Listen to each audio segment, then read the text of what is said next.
Bismillahirrahmanirrahim. Assalamualaikum warahmatullahi wabarakatuh. Alhamdulillahi rabbil alamin. Wassalatu wassalamu ala sayyidina wa maulana Muhammadin wa ala alihi wa ashabihi wa man tabi'ahum bi ihsanin ila yaumiddin. Subhanaka la ilma lana illa ma 'allamtana innaka antal alimul hakim. Allahumma rzuqna fahman nabiyyina wa hifdzal mursalin wa ilhamal malaikatil muqarrabin bi rahmatika ya arhamar rahimin. Amma ba'd. Kita masuk dalam pembahasan al-qasar. Yakni qasar itu sebagian kalau ulama Quran ataukah tafsir biasa mengenalnya adalah al-hasar. Begitu juga dengan ulama-ulama lainnya. Jadi kadangkala disebutnya al-qasar, kadangkala disebutnya al-hasar, yang mana kedua-duanya itu sama. Nah, qasar ini ialah suatu pengkhususan terhadap sesuatu, kemudian menafikan yang lainnya. Ta'riful qasar qala al-Akhdari takhsisu amrin mutlaqan bi amri huwa alladhi yad'unahu bil qasri. Yani mengkhususkan sesuatu secara mutlak dengan sesuatu, yani sesuatu itu yang akan kita bahas di sini huwa alladhi yad'unahu bil qasri. Itulah yang mereka kenal dengan namanya al-qasar. Aqulu al-qasru lughatan al-habsu. Qasar secara bahasa artinya adalah al-habs. Habs itu artinya memenjarakan ataukah mengurung. Jadi dikurung. Wa minhu qauluhu ta'ala hurum maqsuratun fil khiyam. Jadi maqsuratun bermakna adalah mereka yang berada di dalam tenda khiyam, khimah, yang berada di dalam tenda artinya mereka tidak keluar dari tenda. Ya, terkurung di dalamnya. Wastilahan secara istilah ini berarti secara ulama ilmu balaghah bahwa al-qasr ialah huwa takhsisu syai'in bi syai'in bi tariqin makhsusin. Yani mengkhususkan sesuatu dengan sesuatu yang lain, ya bi tariqin makhsusin dengan cara-cara tertentu. Jadi cara tertentu atau tarik yang maksus ini nanti akan dibahas oleh para ulama di dalam babul qasr ini. Sebagaimana qaulihi ta'ala wa ma min ilahin illallah. Jadi di sini ada wa ma min ilahin illallah. Wa dan illa itu namanya adalah adatul nafi wal istisna. Wa ma dan illa, ya, wa ma dan illa, ma dan illa. Ma itu adalah harfu nafin, kemudian ilahnya adalah istisna. Maka ketika ada nafi wal istisna bersamaan, maka dia yufidul qasr atau yufidul hasr. Maka ini yang dimaksudkan adalah mengkhususkan Allah Subhanahu wa taala sebagai satu-satunya zat yang disembah ataukah satu-satunya Tuhan yang ada. Nah, itu namanya adalah babul qasar. Jadi mengkhususkan Allah Subhanahu wa taala sebagai satu-satunya Tuhan yang ada. Tidak ada Tuhan kecuali Dia. Kemudian ada arkanul qasar. Qasar itu ada arkannya, itu rukun-rukun penyusun daripada qasar itu sendiri. Pertama adalah uslubul qasr yatakawan min al-maqsuri wal maqsur alaih wa tariqul qasr. Nah, cara mudahnya bagaimana kita tahu apa itu qasr, apa itu maksur alaih, dan apa tariqul qasr, maka lihatlah pada contoh wa ma min ilahin illallah. Ya, wa ma min ilahin illallah. Pada jumlah wa ma min ilahin illallah. Fal maksuru sifat uluhiyah. Jadi lafadz ilah itu namanya adalah al-maqsur. Kemudian wal maksuru alaih lafzul jalalah Allah. Sedangkan maksur alaihnya itu adalah Allah. Dan maksur alaih ini akan berbeda-beda tempatnya berdasarkan torik ataukah turukul qasar itu sendiri. Yang mana nanti akan dibahas. Jadi setiap turuk ataukah setiap torik dari turukul qasar itu punya tempat tersendiri bagi maksur alaih. Kalau kita tahu wa ma min ilahin illallah, maka yang menjadi maksur adalah sifat uluhiyah. Kemudian yang menjadi maksur alaih itu adalah Allah. Wa tariqul qasr di sini apa? Ada nafi wal istisna. Di sini menggunakan nafi wal istisna. Nah, itu yang dikenal dengan namanya turukul qasr. Setelahnya kita tahu apa itu turukul qasr. Ya, turukul qasr adalah cara-cara yang dipakai untuk bisa menjadikan sebuah jumlah ataukah suatu perkataan itu menjadi khusus.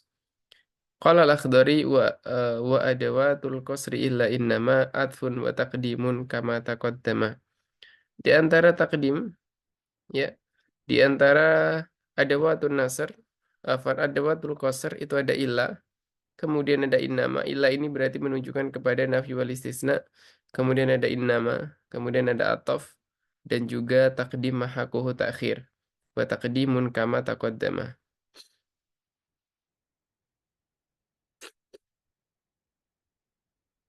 Lil qasri indal balaghiyin turukun kasiratun. Dan bagi pembahasan qasr ini menurut ulama balaghah sebenarnya banyak banyak sekali cara-caranya untuk bisa menjadikan kalam itu qasr. Waqad awsalaha al-Hafidz As-Suyuti fil Itqan ila arba'ata asyara tariqan. Dan Al-Imam As-Suyuti di situ menyebutkan sampai 14 tarik yang ada di dalam kitab Al-Itqan fi Ulumil Quran. Dan wa asyharuha fil arba'ah, yani wa asyharuha fil istimali arba'atun. Dan yang masyhur dipakai oleh para kalangan ulama balaghah itu adalah 4. Wahia awalan an-nafyu wal istisna. Pertama adalah an-nafyu wal istisna. Ya, an-nafyu wal istisna. Wa yakunu wal maksuru alaihi ma ba'da adati al-istisna. Pertama adalah an-nafyu wal istisna. Itu yang pertama, an-nafyu wal istisna. Kemudian wa yakunu al-maksuru alaihi ma ba'da adatin al-istisna. Ya, an-nafyu wal istisna. Wa yakunu al-maksuru alaihi ma ba'da adati al-istisna. Dan maksur Allah yang ada di sini itu adalah apa yang ada setelah ada tulis isna. Jadi kalau kita punya misalkan wa ma min ilahin illallah berarti maksur alaihnya mana adalah Allah.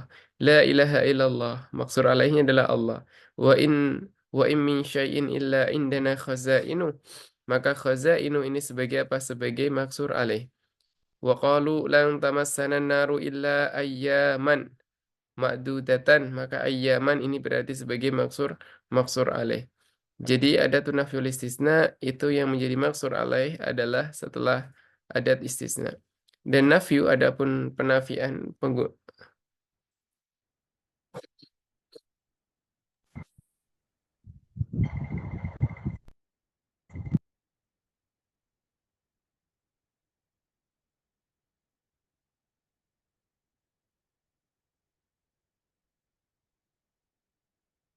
Nah, adapun adatun nafi di sini baik dia adalah asolatan ataukah hukman.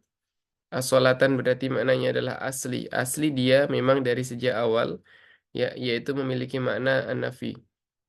Seperti ma, la dan in dan lan ini berfaedah untuk nafi. Ada dua di sana secara hukman artinya asalnya bukan berupa nafi seperti istifham. Misalkan hal. Jadi hal di sini aslinya adalah istifham. Kemudian dia berubah menjadi nafi ketika berdampingan dengan ilah. Hal anti illa isba'un damiti wa fisabilillahi malaqiti. Maka di sini illa isba'un.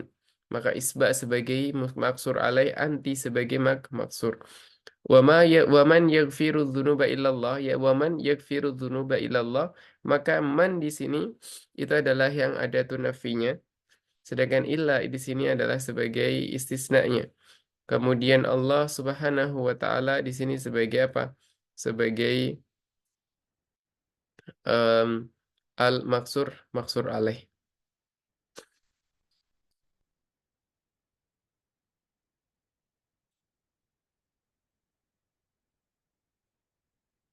Kemudian yang kedua, kita berbicara adalah innama. Innama ini semisal dengan illa. Kalau kita mendapati di dalam ilmu nahwu, biasa kita mendapati bahwa domir munfasil itu yang bisa datang setelah illa atau ma bimakna. Nah, apa yang dimaksudkan dengan illa di situ? Ialah babul qasr ataukah yang semisalnya. Ya, jadi kita terkadang menggunakan illa, terkadang kita menggunakan innama. Nah, sehingga dikatakan innama innama darabtu eh iyyaka misalkan innama darabtu iyyaka, maka di situ dia bisa bisa menjadi domir munfasil. Karena aslinya adalah wa ma darabtu illa iyak. Maka di situ dengan gantinya adanya innama, maka innama darabtu iyyaka. Wa ya'ti ba'daha al-maksur. Kalau innama, maka yang datang setelah innama itu adalah maksur. Kemudian setelahnya ada maksur alaih. Jadi maksur alaih itu datangnya terakhir. Terakhir pada jumlah. Wujuban. Padhalika mislu qawlihi ta'ala, innama yakhsyallaha min ibadihil ulama'u. Maka al-ulama di situ sebagai maksur alaih. Ya, sedangkan khosyah, yakni sifat khosyah, takut kepada Allah itu adalah maksurnya. Inama itu sebagai adatul qasr. Kemudian yang ketiga adalah salisan al-atfu bila wabal walakin. Ketiga itu kita berbicara tentang atof. Ya, atof di sini adalah sebagaimana yang kita tahu atof yang ada di dalam ilmu nahwu. Tetapi kita terkadang belum tahu apa sih faedahnya atof. Nah, ternyata atof itu bisa untuk apa? Untuk babul qasr. Qasr itu adalah mengkhususkan sesuatu. Ya, misalkan tadi ketika dikatakan innama yakhsyallaha min ibadihil ulama, berarti pengkhususan khasyah, ketakutan tertinggi itu dipegang oleh siapa? Oleh para ulama. Ya, tidak ada yang melebihi ketakutannya para ulama kepada Allah Subhanahu wa taala. Yang ketiga adalah al-atfu bila wabal walakin. Liana kullan minha yufidu anna hukmal ma'tufi biha yughayyir hukma al-ma'tufi alaih. Jadi hukum setelahnya itu berbeda dengan hukum sebelumnya. Maka itulah la bal dan lakin. Bimana an yakuna muta'atifaha mukhtalifain biijaban wa salban. Harus berbeda antara yang ma'tuf dengan ma'tuf alaih. Fa'idha kana al-atfu billah. Kalau seandainya atafnya dengan la, maka afada biha an-nafyu ba'dal isbat. Maka di awal itu kita isbatkan kalam, setelah la maka kita nafikan kalam. Seperti kita punya Allahu Rabbi la syarikalah. Berarti kita mengisbatkan, kita menetapkan bahwa Allah Subhanahu wa taala adalah Tuhanku, la syarikalah, kemudian kita nafikan. Apa kena menafikan persekutuan terhadap Allah. Begitu. Jadi kalau la adalah faedahnya untuk menetapkan yang pertama dan menafikan yang kedua. Wa idza kana al-atfu bi bal walakin afadal isbat badan nafi. Kalau kita menggunakan bal atau lakin, itu kita mengisbatkan setelah nafi. Wa ma ana hasibun bal katibun. Aku ini bukan orang yang menghitung, tetapi aku adalah penulis. Berarti di situ kita menafikan yang pertama, tetapi dan kemudian kita mengisbatkan yang kedua. Mal fakhru bin nasab walakin bit taqwa. Tidaklah kebanggaan itu dengan nasab, ya, tetapi dengan ketakwaan, dengan ketakwaan. Maka berarti apa, kita nafikan apa yang ada sebelumnya dan kita mengisbatkan apa yang ada setelahnya. Fa in kana al-atfu billah kana al-maqsur alaih muqabilan lima ba'daha. Kalau kita menggunakan la, maka maksur alaih adalah setelah la, muqabilan lima ba'daha. Muqabilan lima ba'daha berarti yang di depan, afan. Yang di depan. Jadi sebelum la. Itu adalah maksur alaihnya. Wa in kana al-atfu bibal walakin bitaskinin nun kana al-maksur alaihi ma ba'daha. Jadi ketika kita katakan Allahu Rabbi la syarikalah, ya, Allahu Rabbi la syarikalah, maka Allah di sini sebagai apa? Sebagai maksur alaih. Nah, adapun yang sifat ataukah syirkah yang ada setelah la, maka itu menjadi maksur. Jadi kalau menggunakan la, maka maksur alaih itu muqabil dari yang setelahnya, berarti ada di depannya. Kemudian di sini jadi Allahu Rabbi di sini sebagai maksur alaihnya. Kalau di sini wa ma'ana hasibun bal katibun, maka katibun sebagai al maksur alaih. Kemudian at-taqwa ini juga maksur alaih. Yang keempat adalah robian taqdimu ma haqquhu ta'khir. Kita mendahulukan apa yang aslinya itu adalah di akhir. Misalkan kita punya maf'ulun bih muqaddam, maka maf'ulun bih muqaddam itu berarti mendahulukan yang seharusnya di akhir. Artinya dulunya dia itu asli. Ketika dibuat di dalam bahasa Arab itu dia diakhirkan. Sebagaimana maf'ulun bih. Kemudian dia diletakkan di depan, maka namanya adalah taqdim ma haqquhu ta'khir. Mendahulukan apa yang haknya di akhir. Wa yakun al-maksur alaihi al-muqaddam. Maka maksur Allah yang di sini berarti yang muqaddam. Ketika iyyaka na'budu, misalkan kita katakan iyyaka na'budu, maka maksur Allahnya adalah iyyaka. Hmm? Sedangkan ibadah di situ sebagai maksurnya. At-taqdim alladhi yufidu al-qasra. Ya, takdim yang memberikan faedah qasar indal balaghin huwa taqdim haqqu ta'khir. Mendahulukan sesuatu yang harusnya di akhir, maka itu menurut balaghah adalah namanya qasar. Kataqdimil khobar wal maf'ul bih, atau mendahulukan khobar dari maf'ulun bih fid dari zaidun. Nah, maka mananya apa? Zaidun nggak di mana-mana. Dia hanya ada di rumah fid dar. Atau maf'ul bih wal majrur wa dzarf. Begitu juga dengan jar majrur dan dzaraf. Fahadhil mustalahat laha mauqi'un ma'ruf. Maka mustalat-mustalat ini punya tempat khusus fil jumlatil arabiyah, di dalam jumlah-jumlah arabiyah ataukah kalam-kalam Arab. Faidah taqaddamat, jika ia mendahului ataukah ada di awal, fa innaha tufidul qasra ghaliban. Maka dia kebanyakan berfaedah sebagai qasar apabila dia berada di depan.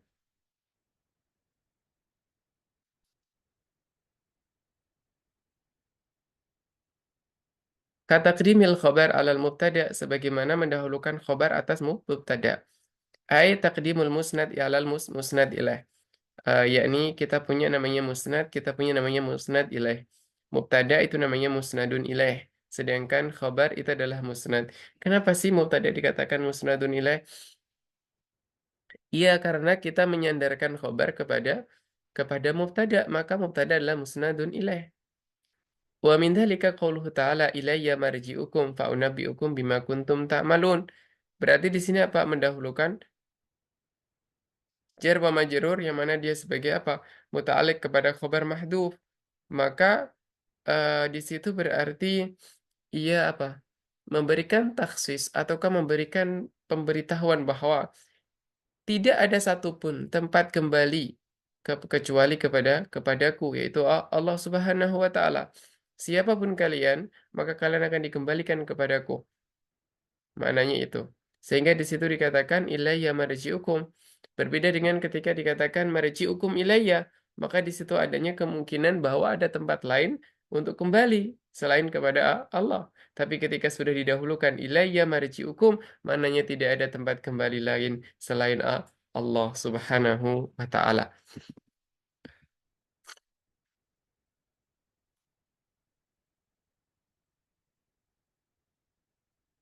Anwa'ul qasar, anwa'ul qasar bi'tibaril haqiqati wal waqi'. Maknanya apa? Adalah pembagian qasar berdasarkan hakikat, yakni apakah dia sesuai dengan kenyataan ataukah tidak. Nah, itu namanya mi'tibaril haqiqati wal waqi'. Dia sesuai dengan kenyataan ataukah tidak. Ketika dia sesuai dengan kenyataan, maka berarti dia adalah al-hakiki. Ya, dia adalah al-hakiki. Apa sih bedanya al-hakiki wal waqi'? Hakiki wal waqi', kalau waqi' itu adalah sesuatu yang ada pada sekarang gitu. Nah, berdasarkan realita itu adalah waqi'. Tapi kalau secara hakikat, berdasarkan aslinya, hakikatnya, maka itu namanya haqiqah. Sekarang kita melihat kepada bulan. Apa sih bedanya al-waqi' dan haqiqah? Perhatikan bulan yang bersinar terang di atas sana. Apa yang kita lihat? Secara waqi', bulan itu terlihat indah. Tetapi secara kenyataan ternyata tidak indah. Ketika dilihat secara dekat, ternyata bulan itu begitu bentuknya. Nah, tidak ada indahnya sama sekali. Tetapi itulah namanya al-haqiqah wal waqi'. Nah, jadi apa yang dilihat oleh mata terkadang itu bisa tidak sama dengan hakikatnya. Yanqasimu uslubul qasri bi'tibaril haqiqati wal waqi' ila qismain, ada namanya qasar hakiki dan namanya qasar idhafi. Apa yang membedakan dengan qasr hakiki dengan idhafi?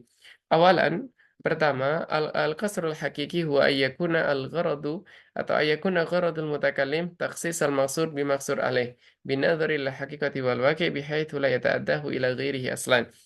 Kalau dikatakan qasr hakiki itu adalah tujuan dari mutakallim itu apa? Mengkhususkan maksur dengan maksur alaih, dengan melihat kepada hakikat dan wakil bahwa tidak ada yang lainnya, la yata'addahu ila ghairihi aslan, seperti la ilaha illallah. Maka perhatikan la ilaha illallah. Kenapa dikatakan la ilaha illallah? Fahuwa qasru sifat alal mausuf. Maka di sini berarti mengkosorkan sifat atas mausuf. Mana sifatnya? Uluhiyah, ilah. Itu sebagai sifat. Nah, dan sifat yang ada di dalam babul balaghah itu bukan sifat yang ada di dalam ilmu ilmu nahwu. Nah, maka sifat uluhiyah di sini sebagai sifat, sedangkan Allah sebagai mausuf yang disifati. Maka al-muradu bihi la yujadu fil wujudi kullihi ma'budun bihaqqin siwallah. Tidak ada ya yang ada semuanya itu tidak ada yang berhak untuk disembah kecuali Allah. Maka di sini berarti mengkhususkan sesembahan, mengkhususkan tempat ibadah, mengkhususkan Tuhan itu hanya satu yaitu Allah Subhanahu wa taala. Fahuwa min babi qasri sifat al-uluhiyah alal mausufi lafzil jalalah. Maka di sini berarti kita mengkhususkan sifat uluhiyah hanya milik Allah Subhanahu wa taala. Wa hadhihi sifat la tatajawazuhu ila ghairihi binadharil haqiqati wal waqi'. Dan sifat uluhiyah ini dia tidaklah bisa dipakai untuk yang lain, tidak bisa keluar kepada yang lainnya. Kita melihat secara hakikat ataupun waki, secara kenyataan ataukah realita, semuanya sama. Tetap Allah Subhanahu wa taala yang memiliki sifat uluhiyah. Kemudian ada namanya qasru al-idhofi. Apa sih qasr idhofi itu? Qasr idhofi adalah ayakuna gharadul mutakallim taqsis al-maqsuri bil maqsuri alaih bihasabil idhofati ila syai'in muayyan, la li jami'i ma ada. Kalau namanya qasr idhofi itu, kita nggak melihat secara keseluruhan. Tetapi kita melihat kepada apa sesuatu tertentu, sesuatu tertentu. Beda dengan yang hakikat. Kalau yang hakikat maknanya kita menafikan seluruhnya. Ya, menafikan seluruhnya.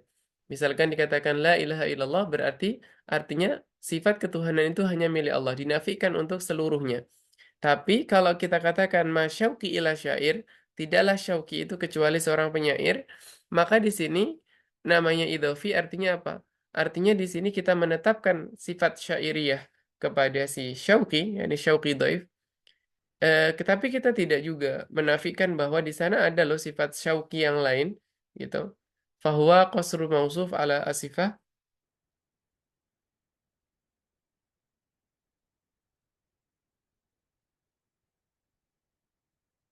Maka di sini kita katakan dia adalah qasru al-mausuf ala sifah. Kenapa? Karena mausufnya di depan sedangkan sifat di belakang. Beda dengan la ilaha illallah. Karena la ilaha illallah itu sifatnya di depan. Karena uluhiyahnya ilahnya di depan. Kalau yang masyauqi ila syair, maka syauqi di depan. Sedangkan syair di belakang. Wal gharadu minhu takhsisu syauqi bisyairiyah. Dan di sini tujuannya untuk apa? Untuk mengkhususkan syauqi pada sifat-sifat syairiyah. Wa qasruhu alaih bihaitsu la yata'addahu ila syai'in akhar muayyan bidzat wa huwa al-kitabah masalan. Nah, maka di sini kita tidak bisa jadi misalkan ketika dikatakan masyauqi illa syair, nah di sana ada orang menganggap bahwa Syauqi itu seorang penulis. Nah, maka kita tetapkan bahwa masyauqi illa syair. Tapi bukan berarti kita menafikan sifat yang lainnya. Misalkan dia seorang pedagang atau misalkan ya. Tetapi di sini kita hanya fokus kepada sesuatu tertentu. Ya, misalkan ada orang beranggapan bahwa Syauqi itu seorang penulis, maka dikatakan masyauqi ila syair, maka maknanya untuk membatalkan perkataan orang yang sedang kita ajak bicara. Ai anna lahu sifah syi'ri. Sifatu syi'ri la sifat al-kitabah. Jadi Syauqi Dhaif punya sifat penyair, bukan sifat kitabah. Wa hadza la yunafi an takuna lahu sifatan ukhra atau sifat an takuna lahu sifatun ukhra. Ini nggak menafikan, jadi nggak membatasi bahwa dia punya sifat yang lain. Kal khitabah misalkan, ataukah syihama, ataukah muru'ah, tijarah, dan ghairi selainnya. Kemudian kalau kita melihat kepada, setelah kita tahu bahwa ada qasru al-haqiqi dan qasru al-idhofi, maka kita perlu tahu ada yang kita sebut dengan namanya qasrul mausuf ala sifah, ataukah qasru sifah ala al-mausuf. Apa sih bedanya dari qasr sifah ala al-mausuf dengan qasru sifah ala al-mausuf ala sifah? Yang membedakan antara keduanya adalah kalau kita bicara tentang qasrul mausuf ala sifah berarti al-mausuf muqaddam ala sifah. Wa ma Muhammadun illa rasul berarti Muhammadun mausuf, rasul sifah. Ketika kita katakan innama yakhsyallaha min ibadihil ulama berarti qasrul sifah ala al-mausuf. Kenapa? Karena sifat khasyah itu lebih dahulu ada daripada al-ulama. Nah, jadi kita melihat kepada situ. Itulah yang disebut dengan namanya qasrul sifah alal mausuf ataukah qasrul mausuf ala sifah. Jadi insya Allah teman-teman bisa memahaminya. Jadi kalau kita katakan la ilaha illallah berarti qasrul sifah ala al mausuf. Ya,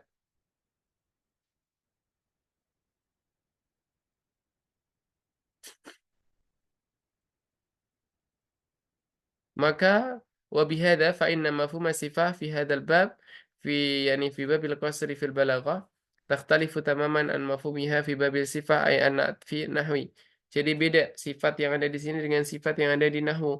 Kalau sifat yang ada di nahwu itu banyak syarat-syaratnya dan dia sifat ada di belakang daripada al-mausuf. Tapi kalau di sini kita bebas, kita di sini tidak mengharuskan sifat itu di belakang karena di sini adalah kita berbicara ilmu al-balaghah yang mana dia adalah babu al-qasr. Jadi kita di sini berbicara tentang al-qasr yang mana kita mengkhususkan. Sebagaimana kita misalkan punya ayat iyyaka na'budu. Kenapa di situ iyyaka na'budu? Kenapa nggak mengatakan na'buduka? Karena kita ingin tahu bahwa di situ hanya adanya penetapan bahwa hanya Allah lah tempat kita menyembah. Jadi ketika kita sholat 5 waktu, kita menetapkan dan mengikrarkan diri bahwa Allah adalah Tuhan satu-satunya, tidak ada Tuhan kecuali Dia. Maka disitulah yang menjadi titik yang mana di situ ayatnya di takdim mahakuhu takhir. Tidak kemudian mengatakan na'buduka, tetapi iyaka na'budu. Begitu juga dengan ayat-ayat yang lainnya, maka bisa dikiaskan biidnillah.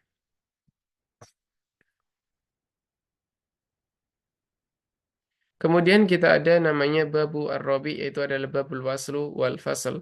Kita punya wasl dan fasl. Ya, kemudian nanti setelah itu kita akan punya yang kita sebut dengan namanya adalah babul ijaz. Ya, ijaz itnab dengan namanya al-musawah.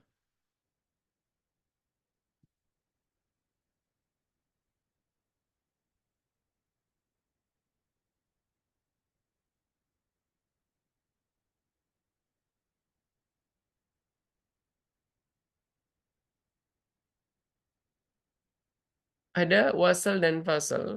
Kita tahu bahwa fasl dan wasl itu apa? Fasl dan wasl itu adalah masalah kita menggunakan huruf ataf waw ataukah tidak. Di dalam sebuah kalam kita menggunakan wawu ataf ataukah tidak.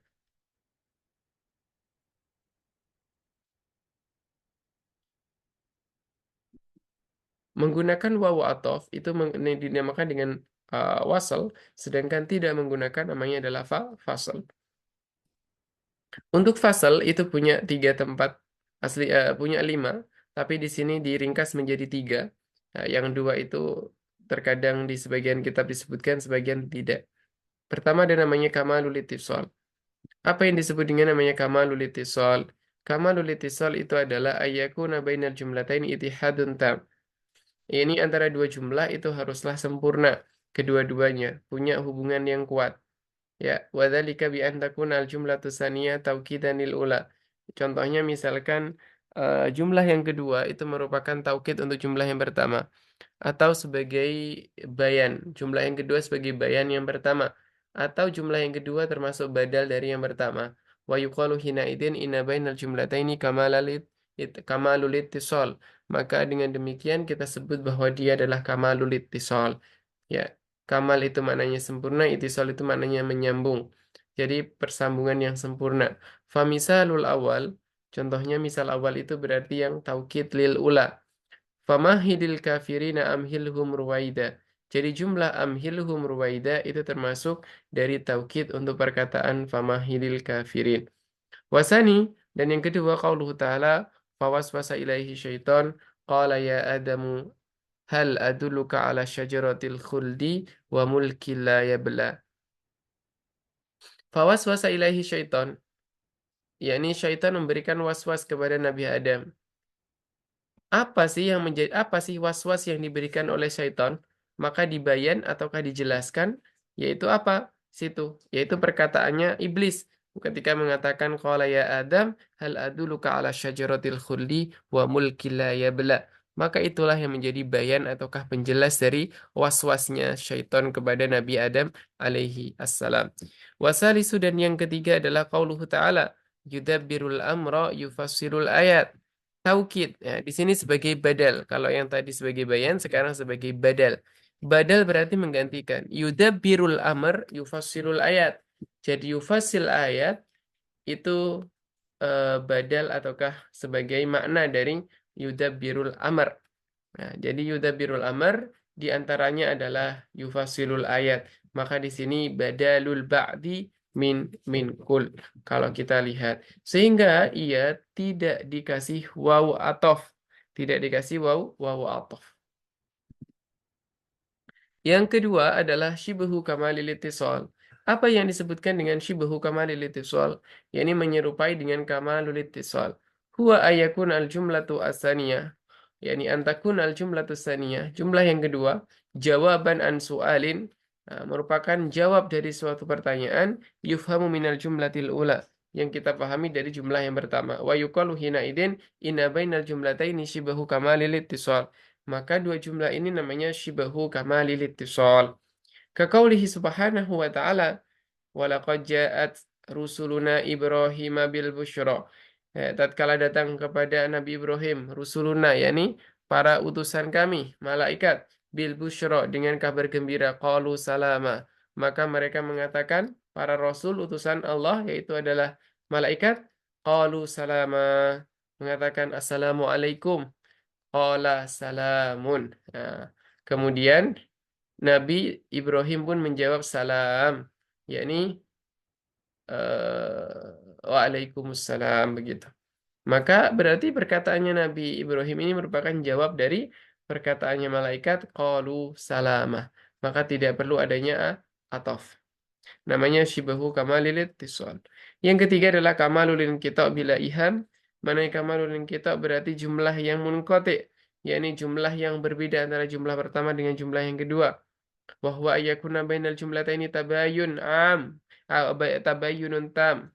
Jadi antara dua jumlah itu menjadi tabayun. Tabayun itu maknanya berbeda. Ya, secara sempurna tam. Ya, wadhalika bi an takhtalifa khobaron wa insya'an. Jadi jumlah pertama khobar, jumlah kedua insya. Ataukah sebaliknya misalkan biantakun ihdahuma khobaron laftan wa ma'nan. Bisa jadi satunya khobar secara lafat, satunya khobar secara makna. Ya, atau makna saja. Biantak wa takuna al-ukhra insya'an laftan wa ma'nan. Yang kedua bisa jadi uh, afan. Bi an takuna ihdahuma khobaron lafdan wa maknan, bisa jadi dia adalah lafad dan makna, ya khobarnya khobar lafad dan makna, ataukah hanya secara makna. Kemudian jumlah yang keduanya berupa insya, maka insyanya secara lafzi maknawi, ataukah hanya sekedar maknawi saja. Fal madaru fil ikhtilaf alal makna. Maka yang menjadi pusat, ya pusat perbedaan, yang menjadi titik perbedaan antara insya dan khobar di sini adalah makna. Dan sebelumnya sudah kita bahas apa itu insya, apa itu khobar. Maka silahkan dirujuk kembali. Khobar berarti kalam yang menceritakan sesuatu yang dia bisa mengandung benar, bisa menjadi salah. Kalau insya, maka dia la yahtamil sidqal kadhib lidzatih. Wa yuqalu hina idin inna bainal jumlataini kamalul inqita' bila iham. Maka dua jumlah ini dikatakan jumlah kamalul inqita' bila iham. Kenapa dikatakan bila iham?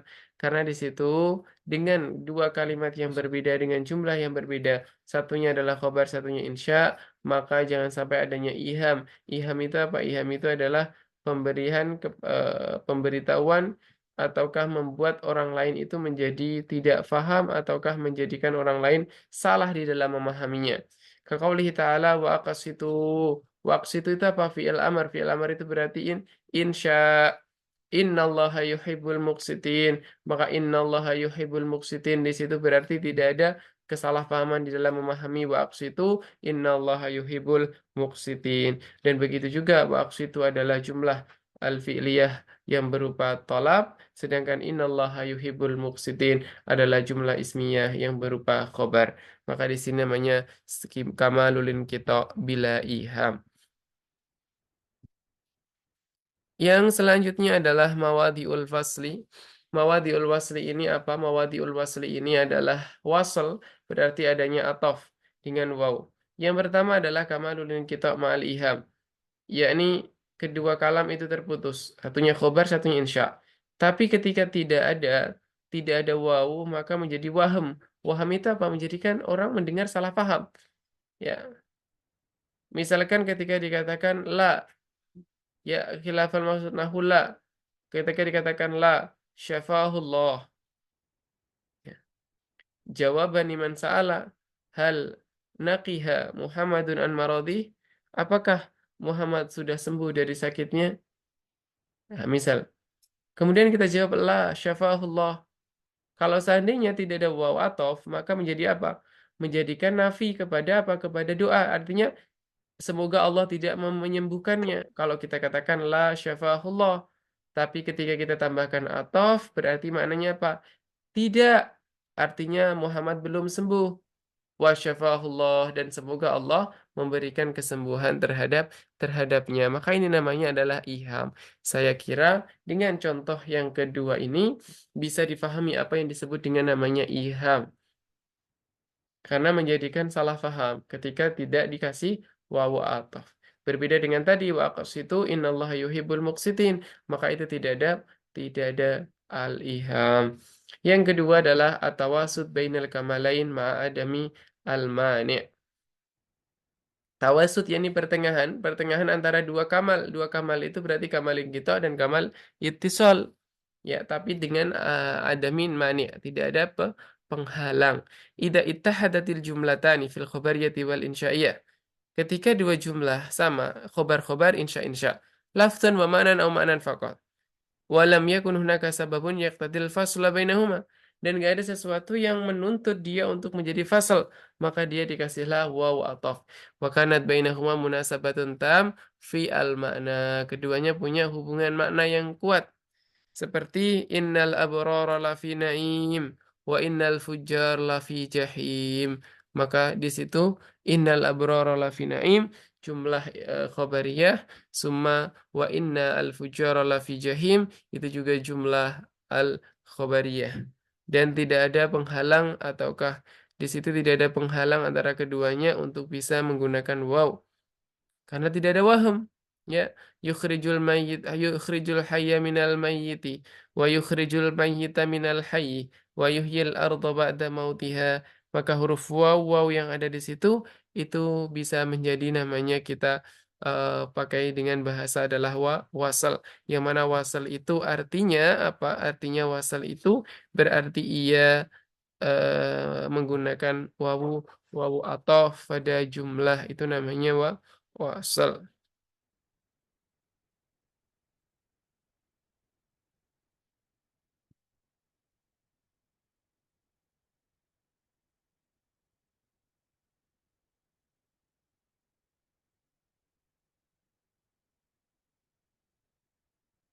Pembahasan terakhir yaitu adalah ijaz. Kita punya dalam jumlah itu namanya adalah ijaz. Kemudian kita punya namanya al-itnab, namanya ada musawah. Ijaz itu artinya kalamnya lebih ringkas sedangkan maknanya luas. Kalau itnab itu kalamnya panjang tetapi maknanya ringkas. Kalau musawah itu sama, yaitu secara makna. Maka perhatikan perkataan khudil afwa wa'mur bil urfi wa arid anil jahilin. Maka ia memberikan makna apa? Maknanya panjang kalau kita maknai secara tafsiran. Ya, wa innamal a'malu binniyat. Innamal a'malu binniyat. Nah, ini juga panjang. Kenapa? Karena mencakup keseluruhan amal. Jadi maknanya walaupun lafadznya hanya innamal a'malu binniyat, tetapi maknanya Pak panjang dan luas. Jadi kalau kita mau meluaskan makna, silakan cek dalam kitab-kitab tafsir.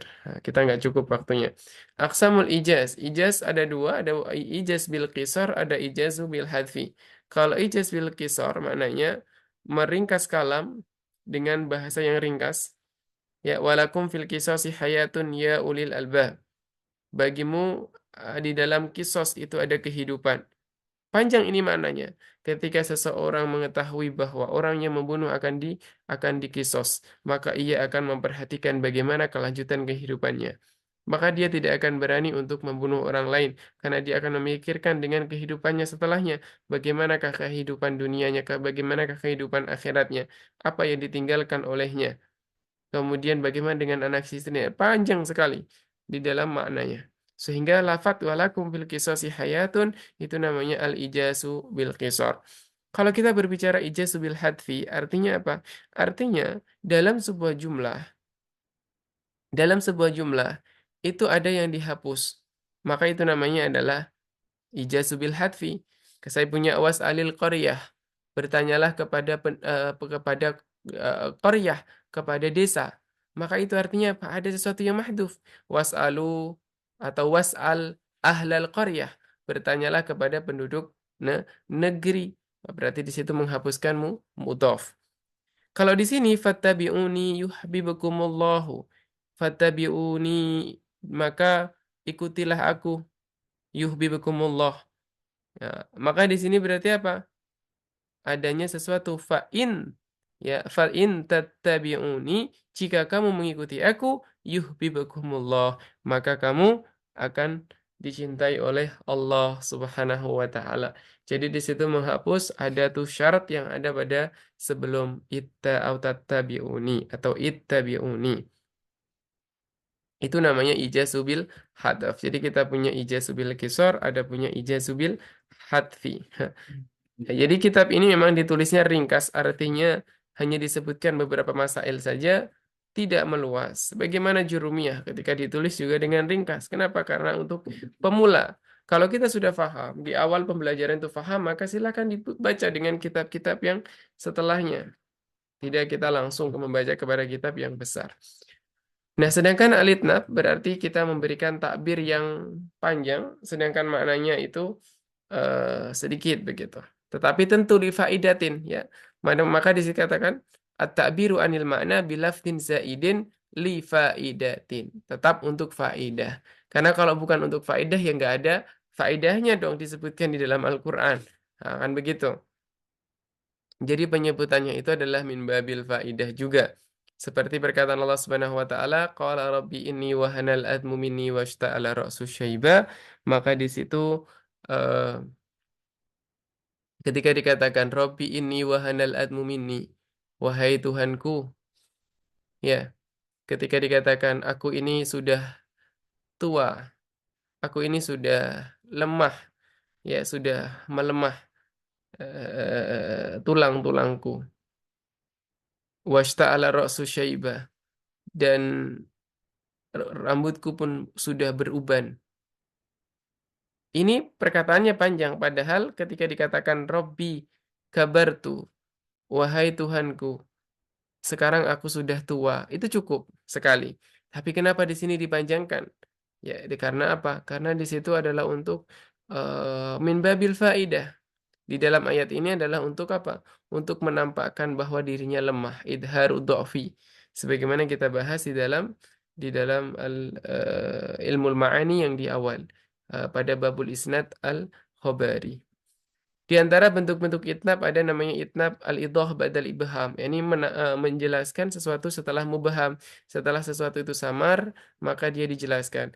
Fawaswasa ilaihi syaitan qala ya Adam, hal aduluka ala syajaratil khuldi wal mulki la yabla. Wahai Adam, ketika dikatakan waswas, syaitan memberikan waswas, maka dikasih penjelasan. Ya, qala ya Adam, hal aduluka, apakah mau aku tunjukkan kepadamu kepada pohon keabadian, syajaratil khuldi, wa mulki la yabla, dan kekuasaan yang tidak ada batasannya.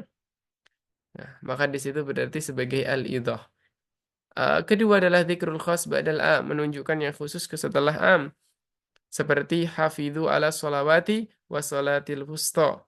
Kalau di situ sudah disebutkan sholawat, masih disebutkan lagi sholatil wusta. Ya, yang mana sholatil wusta itu adalah bagian dari sholawat, yakni sholat fardu yang 5.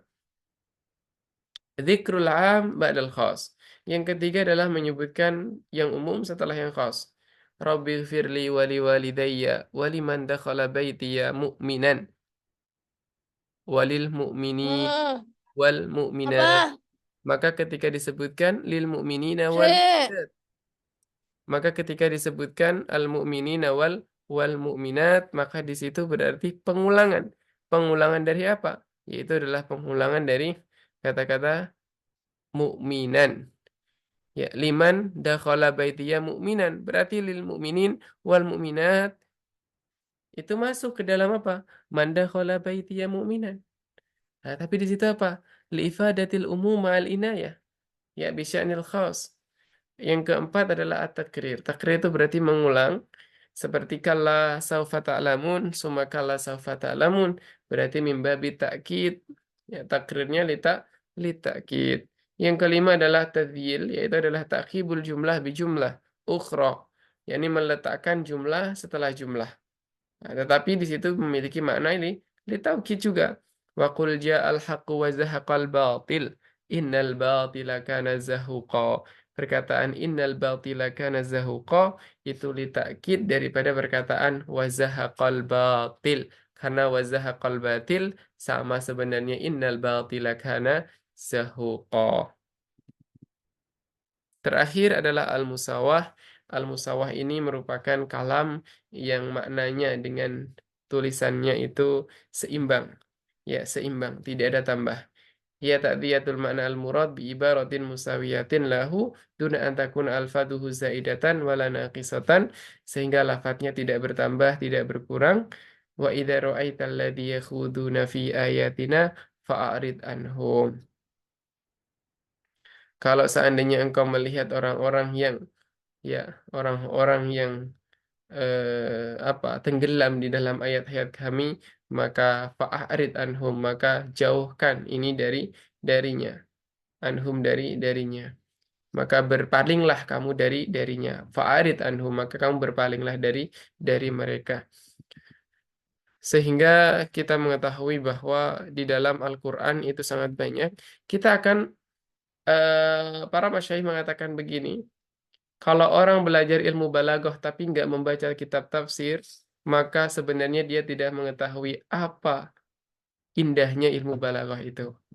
Sebagaimana orang yang belajar mantik tapi tidak belajar usul fikih, maka dia tidak tahu bagaimanakah keindahan mantik di dalam usul fikih. Itulah yang disampaikan oleh para masyayikh. Jadi kalau kita ingin mengetahui keindahan balaghah, maka bukalah kitab-kitab tafsir. Kalau ingin memahami dan mengetahui apa itu faedah ilmu mantik, maka bacalah kitab-kitab usul fikih. Sehingga kalian akan tahu bagaimanakah indahnya dan juga pentingnya ilmu mantik itu di dalam pembahasan usul fikih.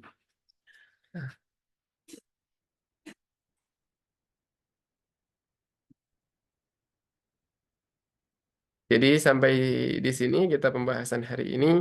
Terima kasih kepada teman-teman semuanya. Saya sampaikan bahwa kalau ada pertanyaan silahkan ditanyakan melalui WhatsApp. Nanti saya syarahkan, saya jelaskan biidznillah. Wal afu minkum. Subhanakallahumma bihamdika asyhadu an la ilaha illa anta wa nastaghfiruka wa natubu ilaik. Wassalamualaikum warahmatullahi wabarakatuh. Wassalamualaikum warahmatullahi wabarakatuh. وعليكم السلام ورحمة الله وبركاته.